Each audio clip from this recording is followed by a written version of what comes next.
Champ, I got a Oh, we guest good. here from I'll be back. Overtime Boxing. Uh, Happy birthday to me.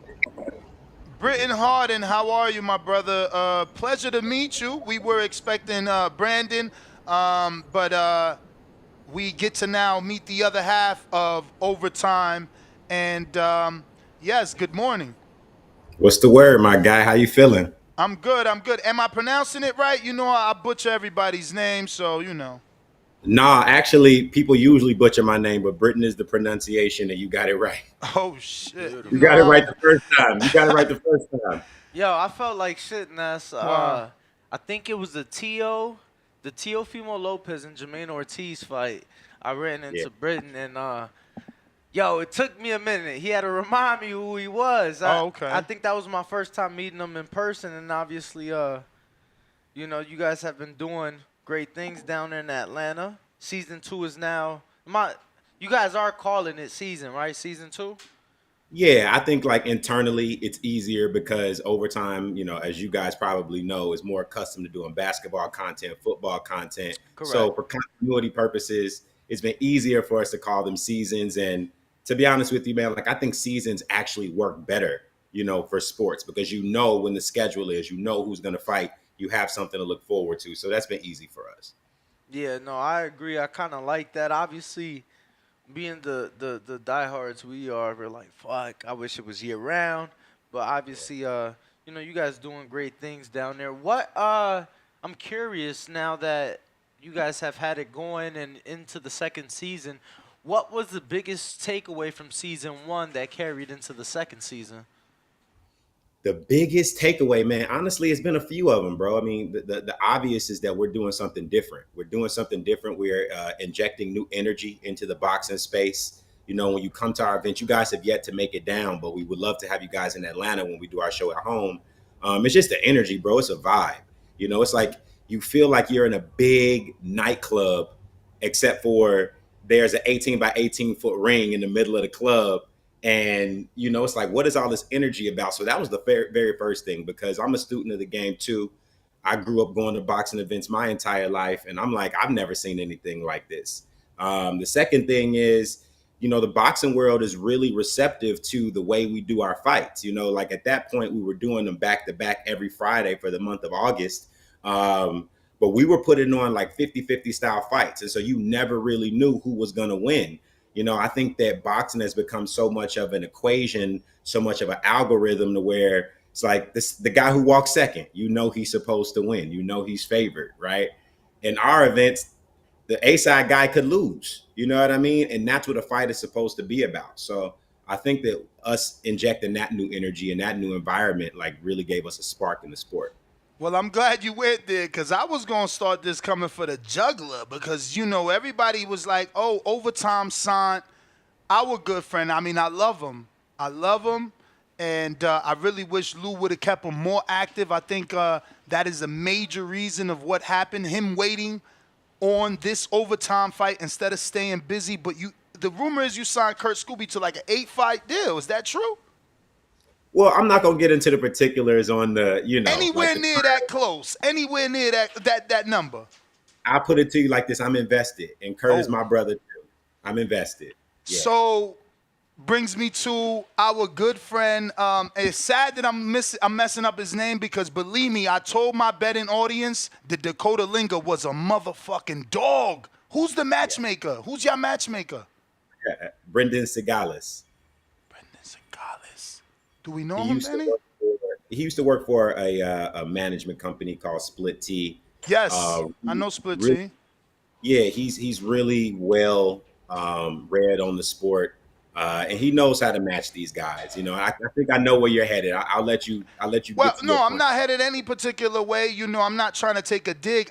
It's just unfortunate because Kurt Scooby had so much momentum. That time off could have led to this. Like, Dakota is tough, and his awkwardness could be an issue for anyone, but I think that an active Scooby wouldn't have had that issue. That was Mhm. an amazing fight. What happens to Dakota now since, like you said, you're invested in Scooby? Because this is Yeah, his second upset. I mean, he done knocked out Josue Vargas, and now he did that to Scooby. This kid is, wow. yeah. I mean, look, Dakota. we have become known as the next, the next proving ground for the sport of boxing. Fighters like Dakota who come through and they upset the apple cart like that, they deserve to be brought back. So we're looking at some dates and we're looking at opportunities for fighters like Dakota. As far as Kurt, like I said, that's my brother.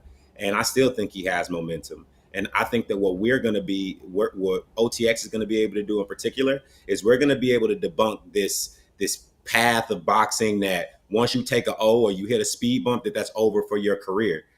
I mean, Kurt is an amazing athlete. He looks the part. He's mentally strong, punches like a mule.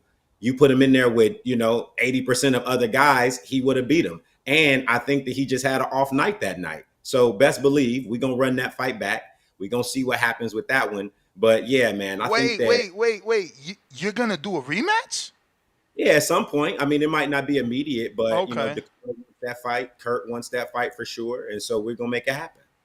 Okay. That's something to look forward to, man. The next show that's not till June, correct? June No, 20. no, No, I'm mistaken. No, the next show was May 31st in Houston, Texas, but the next show in Atlanta is in June. Okay. Damn, So May 31st, my birthday. talk to me about the Atlanta show, because I'm sorry, the Houston show, because if I'm not mistaken, this is the first time you guys have left your home base, correct? But it's in partnership with the Red Owl, right? Yes, it is. Yes, it is. Yep. Gabe Fanous, who is the CEO of Red Owl, that's my brother. We share a mutual vision on, just like what it would take to bring boxing back to the forefront of sports, man. And when I met that guy, it was some obvious alignment in the way we could do shows together. We could tell these stories together and help these fighters out. So yeah, we're going to do our first show outside of Atlanta at the Red Owl Boxing Facility. And I couldn't be more proud to, kind of announce that and stand on that. Now,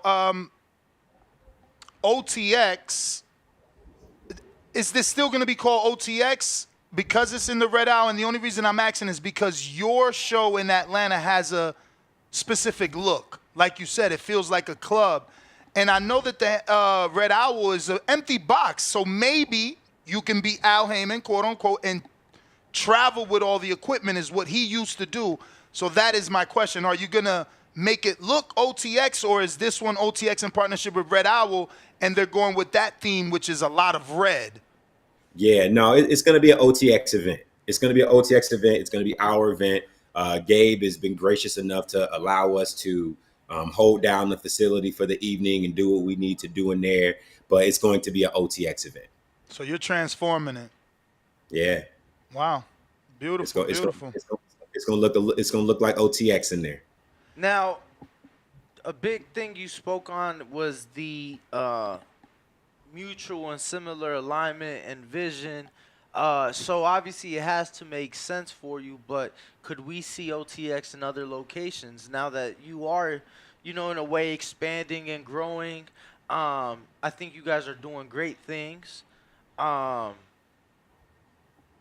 actually spoke with an employee of yours recently, and I don't know if it's changed, but the one thing that I saw last season, and I loved it, but it was just like, if they could only change this, was in the overtime rounds, right? Yeah. When we have the overtime rounds, I think it'd be dope if, like, the scorekeeper is able to, notify the ref sooner. Like, because going into that last round, you'll know if you have a possibility of a draw. So I Right. feel like if I'm the scorekeeper and I'm going into that last round knowing we may have a draw, once I get these scorecards, I'm trying to let that ref know as quick as possible, because I don't want the fighters to cool down. Yeah, it was a long period. But yeah, could we see OTX in other locations? Yeah. Well, yeah. I'm going to address both of those things. We're definitely going to see OTX in different locations. With the obvious first one being Houston. I won't announce the rest of the schedule right now here today, but we have an exciting lineup for the rest of the year. We're working on all of those things now, me and my partner, and the rest of the overtime family. And in terms of the overtime round, I mean, look, that was our first one, right? And you hadn't seen anything like that, in the sport of boxing And I to loved that it. point. And I Yeah, loved yeah. it. And I appreciate that. Thank you, brother. Like, I know that you're really well read on the sport, so I appreciate the feedback. What I can say is that was our first one, and once we got that one under our belt, it's like, okay, this is where we need to kind of make it a little bit smoother and plug the holes and make sure that those scorecards are tabulated quicker. You know what I'm saying? So we took the same notes that you did, and you know, generally on the whole, I would say we're really good at receiving feedback, taking that feedback and applying it to our shows and our fights and figuring out how we can be better. As where I feel like a lot of traditional promoters, they know what they do well. They're not really taking outside counsel. We want to know how we can appease the audience and attract not just the boxing fan, but a new audience as well. And that's why Overtime decided to get into the sport. So I actually appreciate the feedback. So I know you said you're not gonna reveal it, but that means you do already have dates in other locations, potential venues, and things like that for Yeah. future events. Okay. Yeah, we do. We do. And it's going to be really exciting. Trust me, it'll be worth the wait. And you guys know Kayla, my PR rep. She's like texting me on the side right now, like, don't say anything, that she's going to kill me. So No, I'm just glad. I'm just glad to know, especially the fact that it's in your locations that aren't the most typical, right? I feel like Atlanta, we've seen the big fights there. We see them come out, but to have it consistent in a market like Atlanta, for Red Out to be doing their thing in a market like Houston, I think is great to see. New York, Vegas, LA, they're used to it. But yeah. those markets are great markets that, don't really get those fights. Could we see? You Hold can't on. say much, but eventually OTX will come to Vegas, right? I mean, it is the fight capital. Yeah, Vegas is the fight capital. I mean, we won't. It's not on the calendar for this year, but I don't think you can have a big name in the sport without doing Vegas in some capacity. So it'll be Overtime. It'll look and feel like us, right? It won't look and feel like a traditional show, but yeah, Vegas is something that we got to conquer. And I'll just also add, like, I'm a fan of the Boxing Voice. Before I even you know got this role and was sitting in this seat, like, I used to listen to you guys on the car ride to work. So, Oh man, thank you guys. appreciate that. Seriously, thank you guys for having me on. And Appreciate it. it's perfect alignment because the conversation that you guys were having before I came on was about Shakur and Tank, and those are two guys who kind of created the market in Atlanta, and they showed, that provided like kind of the breadcrumbs for if we did this more consistently and we elevated the pageantry and we tapped into this level of fighter.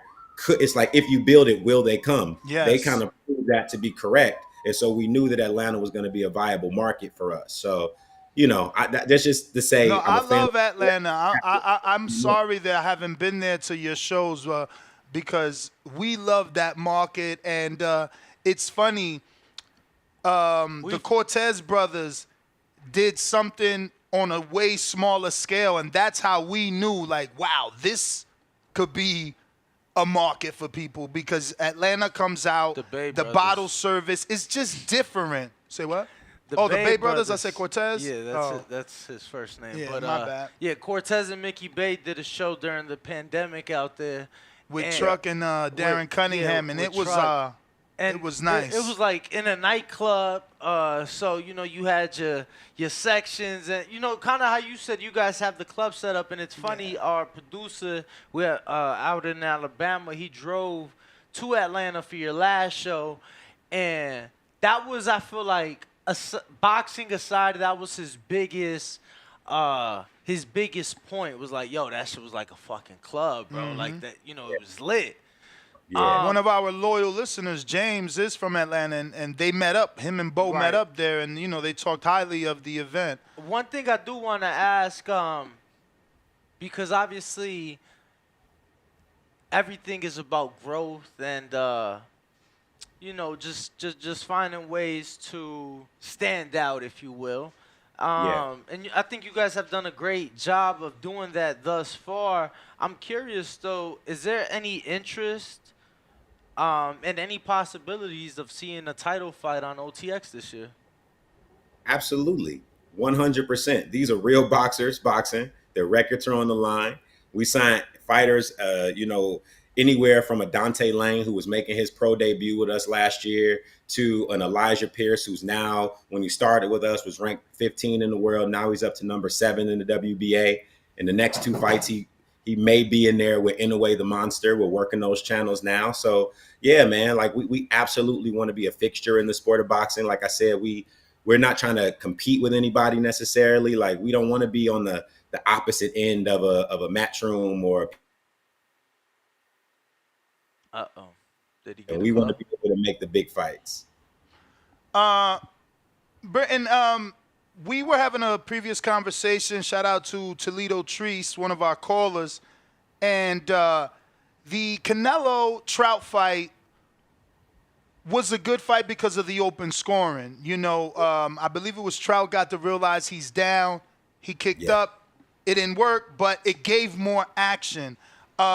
We want to encourage, since you said you take feedback, can you be the first entity to start round by round open scoring? Because it's unfair for the fighter to go 10 rounds, 8 rounds, and then hear that he got blown out. Maybe he would have kicked up more if in the 5th round, or not even the 5th round. I don't like waiting. Tell me round by round, I lost that round. Because if we get corner audio, sometimes we hear him. I lost that round? Yeah, you lost that round, man. Come out swinging more. So round by round could not only help the sport with scoring, but also with action, which is what we want ultimately on television. I don't know if you must have been in my last boardroom meeting with my team, because Maybe I belong there. maybe you do. Nah, but the reason why I say that, man, I'm sitting there cheesing, is because, first and foremost, like, I got to address a few things. Like, OTX is all about innovation. We talked about the overtime round. When a fighter competes, trains for 3 months, and then you get in there and it's a draw, the fighters deserve finality, right? They deserve to have a last chance to figure out who won. That's why we introduced the overtime round, innovation. At the top of the year, me and Brandon, who you guys know and who you guys mentioned at the top of the show, we're like, what do we want to be known for this year? And when we wrote on our whiteboard, we're like, we want to be about that action. We literally wrote that. OTX is about that action. How can we produce more action for the fighters and for the audience? So a part of what, being about that action means, and what you just said, is we actually approached a lot of the markets that we're going to go into, and we're asking them about open scoring. And I guess I can talk about it now, but Atlanta has agreed to allow us to roll out some form of open scoring as we move forward with our cards. There, it's not going to look as open as how you described it, but we're gonna tease it, and we're gonna do it the OTX way, and you'll start to see and hear more about that. That's dope. Now, May 31st, you're in Texas. I think they do open scoring out there too. I'm not sure if it's like for all events, but I'm pretty sure they do open scoring. I just have to ask, Britton, what you watching on TV these days? I already know where you headed with this. What? Where's he going? Where's he going? This is the big rich town. I look like somebody you know. Hey, yo, bruh, I didn't even see it. I saw it. He slides his computer to the left, and I'm like, oh, I can't unsee it. Now I'm like uploading the picture to put it side by side so everybody can see it. How often do you hear you look like Ghost from Power? I hear that every day, bro. Listen, and I live in crazy. New York too. I live in New York too, so like, don't catch me with a suit on. Like, he gonna throw the picture up, bro. Listen. I tried to put a hoodie and a hat on today, because I'm like, no, but it's wild, bro. You gotta dress up like him for Halloween at least. Goddamn, yo, that's wild. Wow. That's wild. Oh man. But you guys got Brandon Adams. Now that's an impressive signing. Then he had an impressive outing. Now that you've seen Sergey Bukacek get that win, and an interim title, right? Has that piqued interest in you guys? And I don't know, what does that mean? Because obviously Bokachek is not with PBC. He's more with 360, who deals with UFC Fight Pass, which sounds like maybe you guys could work with. Yeah. You So smiling. He gives everything away with that smile. I love it. I love it. nah, man, because look, here's the reason why I'm smiling is because before I became a promoter, I was a manager, and Brandon was one of my clients. And when he beat Sari Boachuk, we were in Puerto Rico together. So I know what he's capable of, and I know that Brandon wants that fight. And I know he's capable of doing a lot better than he did the first go round. And Brandon is a part of the OTX tournament that we're doing. We're doing a tournament at 154 pounds where the winner is going to fight for, well, he's going to be the mandatory for the WBC silver title. And so Brandon and I, when we're chatting, it's like he obviously has some tough fights ahead of him with Francisco Varone. And then, the second round of our tournament is going to actually take place in Houston. So make sure y'all tap in. But he's got to make it through these guys to get to that level. But Brandon is hitting me on the side almost every day. Like, I want that Boachuk fight again. I want that Boachuk fight again. He's got something that I want, So it's like, that's why I'm smiling, is because I've been there. I know what he's capable of, and I would love to make that fight again. And I just think it's exciting for the sport. That's interesting to hear that he wants it. I would hope that on the other side, Sergey wants it as well, as badly, because he's the one that lost. It's actually honorable of Brandon to even consider giving him a rematch. But you are bringing back Vladimir Hernandez, tough vet. Also like to see that these guys also need, to come back and not just be opponents. But he is in there with another undefeated fighter from New Jersey, of all places, my hometown, Robert Tiger Terry. What's your thoughts on that matchup? And, can we see Vladimir bounce back, or are we supposed to be looking at Mr. Terry? No, I mean, look, unfortunately, breaking news, we're not going to be able to work with Vlad for the tournament. These things happen in boxing, right? Vlad is one of my guys. We're absolutely looking forward to work with Vlad. We're not going to be able to work with him in the capacity that we thought we were going to be able to work with him. So I'm sad to, have to break that on the show. But, listen, I would say that I just want you, we have a plan for Vlad, and he is going to be impactful, and he's going to have some fights with OTX. It's just not in the capacity that, we're thinking right now. Now, we just seen Truck, if I'm not mistaken, about a week ago get a win on a Red Owl card. Can we see him replace Vladimir on your card to fight Robert in Houston, since Vlad was not coming off, but he had that upset win over Truck? I don't know, maybe it can still make sense for you guys? We definitely want to work with Truck. He's also been training in Houston with Ronnie Shields. He has. Like, you love putting these things together, man. Like, you trying to figure some stuff out. No, here's the deal. I believe Truck has moved up to 168 pounds. If I'm not mistaken, Truck has moved up, and he looked phenomenal in his fight on Red Owl. I watched it. I'm a huge fan of his, and I think that we'll be working with Truck again in the future too. But not on that show. Wow, that was 168 and a half. Yeah, are you looking at his box rec right now? Correct. Yeah, and it showed he went up in weight. Yeah. Yeah. Okay. Cool. Yeah, that was my read. I thought he was going to go up. And that was about 5 days ago. So. Yeah. So anyone else that has been taken off? Giovanni Marquez still there?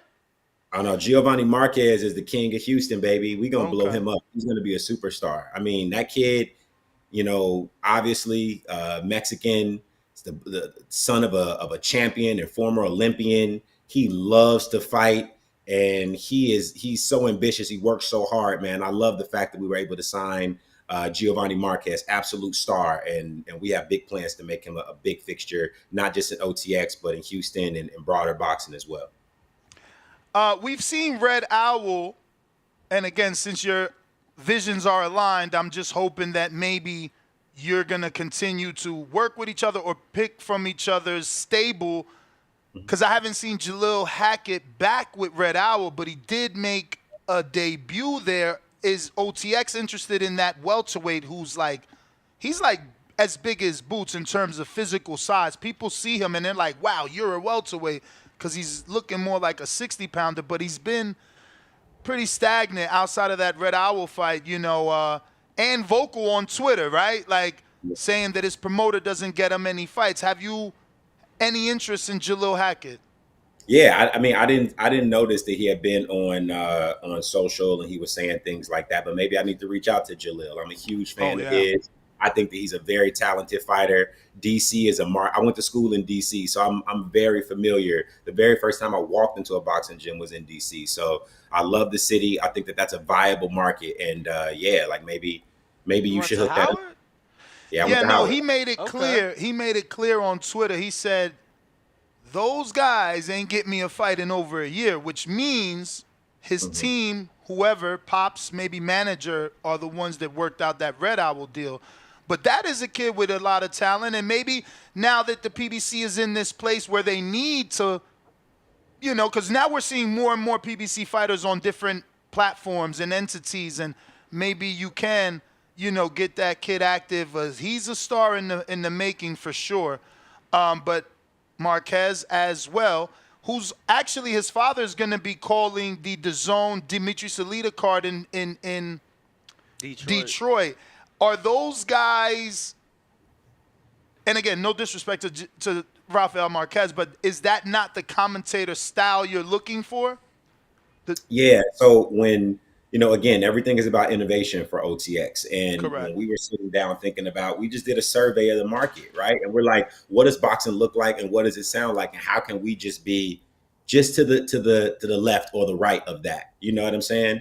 And when we analyze boxing, Brandon and myself, we're like, how do we like to observe the sport? We want to observe the sport where it kind of feels like you're having a conversation with your homies, So when we had the opportunity to work with Ak and Barack, it was like not only are they well educated on the sport, they're well respected in the sport amongst these young, coming up and coming talent who might would shy away from most media. They feel comfortable with Ak and Barack. So for us, it was like, we want you to feel like you're sitting at the barbershop watching a boxing match, very comfortable, and you like, oh wow, I'm learning something while I'm also, you know what I'm saying? Like I'm chilling and I'm watching something that I might not would, usually watch on a Friday night. And these guys that are like totally cool, who I might would just chop it up with anyway, those are the guys who are kind of stewarding me through this process. And then Corey Erdman, as you guys know, he's just a student of the game, man, and he makes everything cohesive and he makes everything fit. So we thought that was a good combination. Yeah, no, I was just telling the audience, Corey is actually going to be doing, he's joining that same crew with Bernstein and Rafael Marquez for the Detroit show. But yeah, I did love the Ak and Barack choice, man. They're the future, So Gustavo Rivera Rio, knockout artist from Mexico. How'd you guys discover him? I actually never heard of him. No, I mean, listen, Gustavo is a monster. He's a stud. And we've been in the game for, I would say, a short time, but a good time. And we've made the right connections with the right people who are like, this is a guy. This is a guy who you want to give a shot, particularly on that Houston show, and you'll see what he has, And when I say like we got a call from a big guy in the sport who's like, trust me, we had to take his word for it, but then his record and everything that he's done proves what he's capable of. So those are the kind of like deep cuts in boxing that we want to make. And, like I said, we're going to sign guys who are making pro debuts who you might not know. We're going to sign guys who you might know and use the amplification of everything that overtime does to make these guys even bigger stars. But we love assignments like Gustavo because it's like we're really going to show you what we can do. Now, what made you guys change the theme to Rumble at the Rodeo? We in Texas, baby. Okay. Yep. Come on, man. We going to H-Town. Every overtime fight is going to have a different theme. So I'm happy that you picked up on that. You know what I'm saying? Like we have we didn't even talk about overtime. We got right into the boxing of it all, which I can appreciate because that's my space. But overtime is a rocket ship, bro, and they do so many different things. And we're in a paradigm shift in the way that we consume content, the way that boxing promotion is done, the way that you market or promote a fighter. And a part of that is we're trying to give you new flavor. Every time you see an overtime card, it's going to be cohesive in the experience that you have, right? So when you go to an overtime card, you know it's going to be popping, you know it's going to be lit, you know it's going to be bottle service, the who's of the city that we go to are going to be there because that's what we do naturally. But the theme is going to be different. So it makes you want to go to, okay, OTX 6 was this theme, OTX 7 was that theme, OTX 8, I was at a rodeo. You know what I'm saying? So we're trying to give you a consistent vibe, but also a different vibe every time out. Man, I had this other question. I waited too long. Go ahead, jump in. So you saying if I come out for the event May 31st, you guys gonna have a mechanical bull, right? Hey, bro, listen, if you telling me right now here on air that you're gonna jump on a mechanical bull and we can put it on the zone, then I just have to have one. Hey man, let me Danny, think don't about say it. it. no, Don't say it if you ain't I got don't it. got no, I don't gotta think about it. I was gonna say let me guest commentate one of the deep undercard fights and you'll have me on a mechanical bull. All right, Okay, so let me see what I can work. so I remembered mines.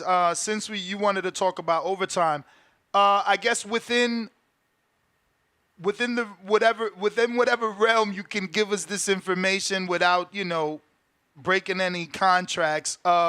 How the hell did OTX strike a deal with DAZN but also make the content free? And let me tell you, I just realized that. I think the last show, I'm doing the live for your show, and I'm telling my audience like, yo, this is actually on YouTube and IG for free. Like, you don't even need DAZN. How'd you get them to agree to that? Because Yeah. it's free. You don't need to pay month by month for your shows. Everybody can watch it on your social media, on YouTube, and obviously if you have DAZN, it's there as well. Yeah. So shout out to Shooter and you all's comments because he posted that question a couple of minutes ago, and I wanted to make sure that I addressed that. So thank you for bringing it up, and shout out to Shooter. Listen, man, 100 million followers, we can't make those kind of numbers up. And I think that DAZN, they're brilliant business people, or I know that they're brilliant business people. And they understand the benefit of being in business with a platform like Overtime is we have to be able to tap into that 100 million followers that you have across social. And the only way we can do that is if we open up the distribution platform. So we talk about innovation in the rules that we're introducing to a 100-year-old sport. Well, we're also introducing innovation in the way that you can consume the content. Because usually, you guys know this, if you're watching the Top Rank show, you have to watch on ESPN. If you're watching a PBC show, you got to watch it on Prime. If you're watching a Matchroom show, you have to watch it on DAZN. Well, over time, we were able to, kind of negotiate that. Look, we want to be able to broadcast our shows on DAZN because you guys are, one of the foremost platforms for boxing and combat sports. So that makes all the sense in the world. But what actually also makes sense is for us to be able to, cast that net wider to our audience who might not know about DAZN and bring them in and, convince them to subscribe.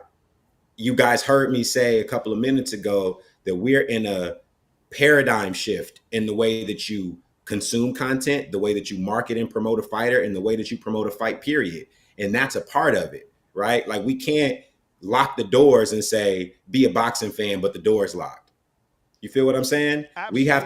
We have to invite this new audience in. We have to give them consistent, good content. So by the time we hit them with a price tag and say, look, we need you to pay for this content, you happy to pay. What my boy Nipsey say, proud to pay, right? We have to make you a proud to pay fan of boxing because of the product that we've given you consistently for free. And if we don't do that, then we're just, anything that's not innovating is dying. And we don't want this sport to die. We want this sport to live. And so I just feel very proud about being able to have that distribution. I got to follow up. You won't forget yours. When you guys came into the scene, you spoke highly of the numbers and the social media presence and the fact that, you can, I guess, promote a fighter because of that social media platform. But when do you start giving numbers?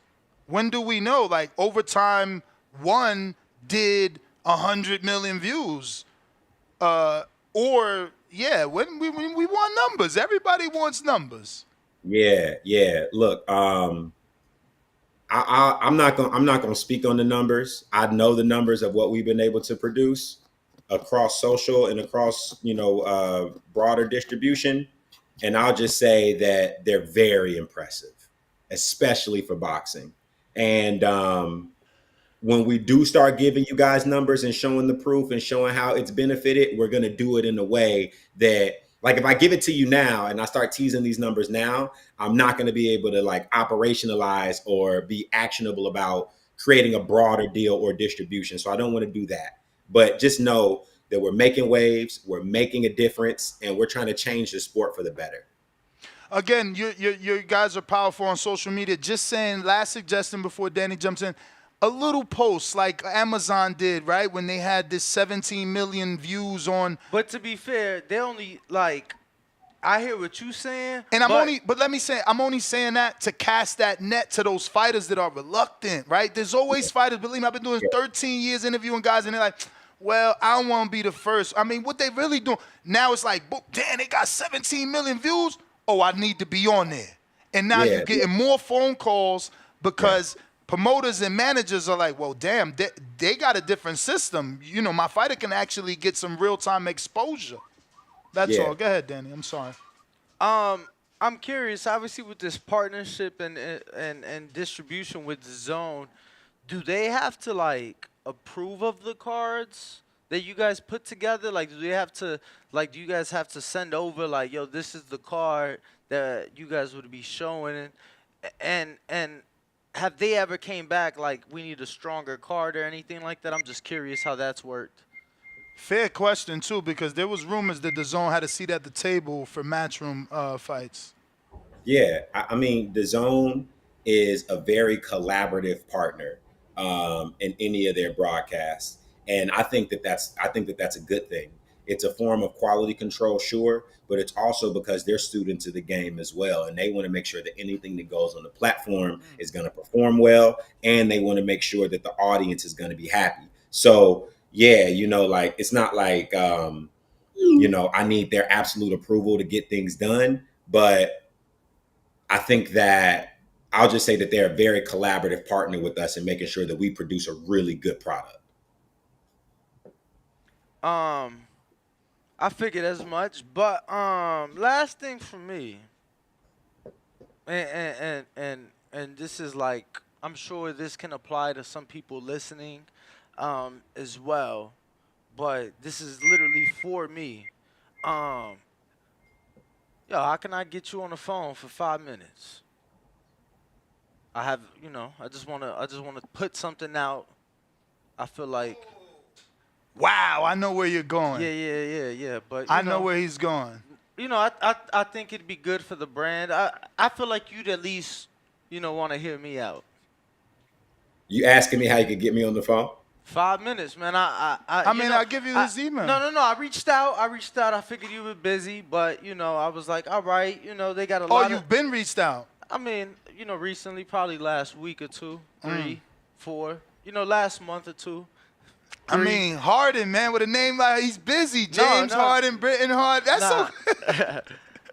It's James Sinclair. I'm not difficult to get a hold of. I'm not, Okay. and I'm generally open to new ideas and innovation and things of that nature. So I mean, I believe you have my contact information, no? I believe I don't have your number, but I could give him Kaylin's and she'll Yeah. Okay. Yeah, yes. Yep, Beautiful. absolutely. Beautiful.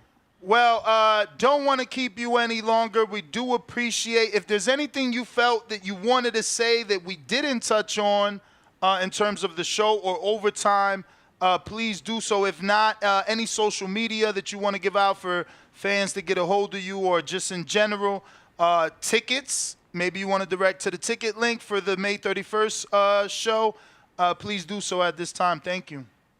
Yeah, first and foremost, again, thank you guys for having me. I'm a huge fan of you guys. You guys are very additive to the sport. I love this sport with everything in me. So, anybody that's trying to uplift the sport, I'm a huge fan of. I'll say that. Follow Overtime Boxing.